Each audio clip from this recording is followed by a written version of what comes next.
நம்முடைய பிதாவாகிய தேவனாலும் நம்முடைய இரட்சகராகிய இயேசு கிறிஸ்துவினாலும் உங்களுக்கு கிருபையும் சமாதானமும் உண்டாவதாக. கிறிஸ்துவுக்குள் அன்பான சகோதர சகோதரிகளை, இன்று நாம் தியானத்துக்கு எடுத்துக்கொள்ள இருக்கிறதான வேத வசனம் ஆதியாகமம் 2ஆம் அதிகாரம் 2-3 வசனத்தில், தேவன் 7ஆம் நாளிலே ஓய்ந்திருந்தார், தேவன் 7ஆம் நாளை ஆசீர்வதித்து என்று உள்ளது. ஆமென். இந்த 7ஆம் நாளை பற்றியும் பரிசுத்த வேதத்தின் அடிப்படையிலும் இன்று நாம் சற்று தியானிப்போமாக.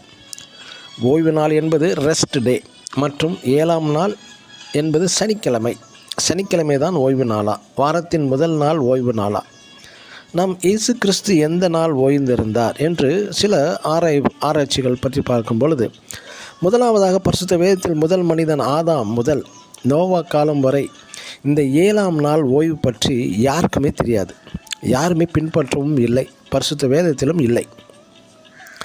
ஆபிரகாம் காலத்திலும் அதற்கு முன்பும் 7ஆம் நாள் ஓய்வு பற்றி குறிப்பிடப்படவே இல்லை.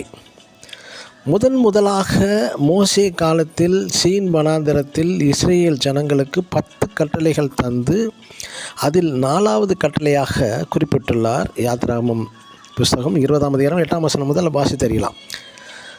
இஸ்ரேல் ஜனங்கள் முதலாவது குழந்தை பின்பு முதிர்ச்சி பருவம் வரை படிப்படியாக கட்டளைகள் மூலம் கற்றுவித்து தந்தார்.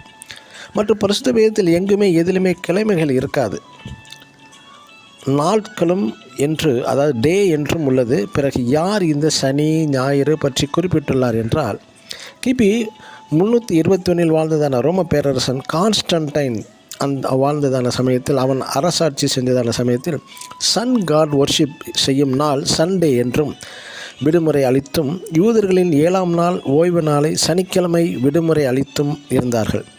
இந்த ரோம பேரரசன் மிக நல்லவன். இவன்தான் முதலில் 2 நாட்களையும் சேர்த்து விடுமுறை அளித்தவன். அதன் பின்பு 18ஆம் நூற்றாண்டில் ரோம் டிக்ளேர் செய்தது no Saturday worship, only Sunday மட்டும் என்று. பிறகு 19ஆம் நூற்றாண்டில் சாட்டர்டே சபாத் டே என்றும் சண்டே லார்ட்ஸ் டே என்றும் கடைபிடிக்கப்பட்டு விட்டது. யோவான் 20ஆம் அதிகாரம் 1ஆம் வசனத்தில் இயேசு வாரத்தின் முதல் நாள் உயிர்த்தெழுந்தார், இதுவே சரித்திர ஆதாரம். நாளடைவில் போக போக இந்த 2 தினங்களையும் சனி ஞாயிற்றுக்கிழமைகளை பொதுவாக விடுமுறை நாளாக அறிவிக்கப்பட்டு விட்டது. ஒருவேளை நம் பிதாவும் தேவனுமானவர் 7ஆம் நாள் ஓய்ந்திருந்தால் நமது ஜெபத்திற்கு பதில் தருவது யார்? ஓய்வு நாளில் ஒரு வேளையும் செய்யக்கூடாதே, நமது ஜெபம் ஓய்வு நாளில் ஏற்றுக்கொள்ளப்படுமா என்று சிந்திக்க வேண்டியதான ஒரு காரியம்.